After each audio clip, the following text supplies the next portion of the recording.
Nandito pa rin tayo, naghihintay at Pinky and Willard, itim pa rin ang usok.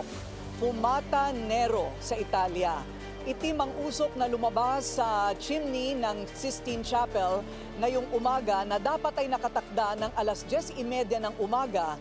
Pero tulad din ng nangyari sa amin kagabi na 2 oras halos kami naghintay, ngayon naman ay 1.5 oras na late ang paglabas ng usok at alas 12 na nga ng tanghali lumabas ang itim na usok pa rin mula sa chimney ng Sistine Chapel.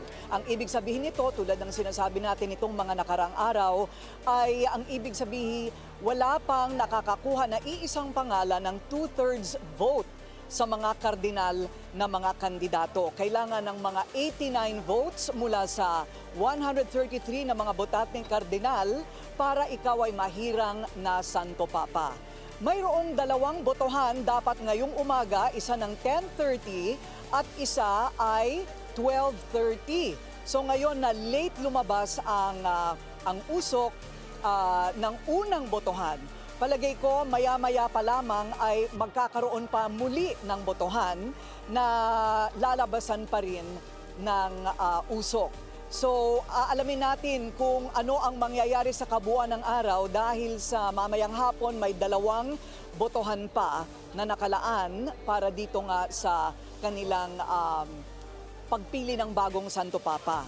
So, aantabayanan natin ang buong araw para lamang maihatid sa inyo ng live ang magiging resulta kung ngayong araw na ito ang siyang takdang araw ng paglabas ng usok na puti o Fumata Bianca. Ayan.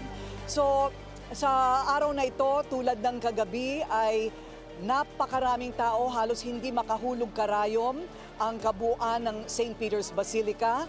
Kaya nalayo kami ng aming lugar ay dahil sa naka-jam ang lahat ng online at hindi tayo makapag-live mula sa ating kinaroroonan dati.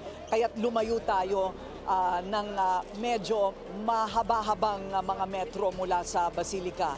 Tinatayang nasa 45,000 people ang dumalo mula sa media at mga turista at residente na nagbabantay dito sa harap ng Basilica. Sa ngayon, lahat sila ay nag-uuwian na o kakain na siguro sila sa iba't ibang mga restaurant dito at babalik na naman mamayang hapon para sa kanilang paghihintay ng bagong Santo Papa. So, maya-maya magbabalik kami para sa iba pang mga update, ang mga eksena namin kagabi at mula kagabi hanggang ngayong umaga. Pinky and Willard?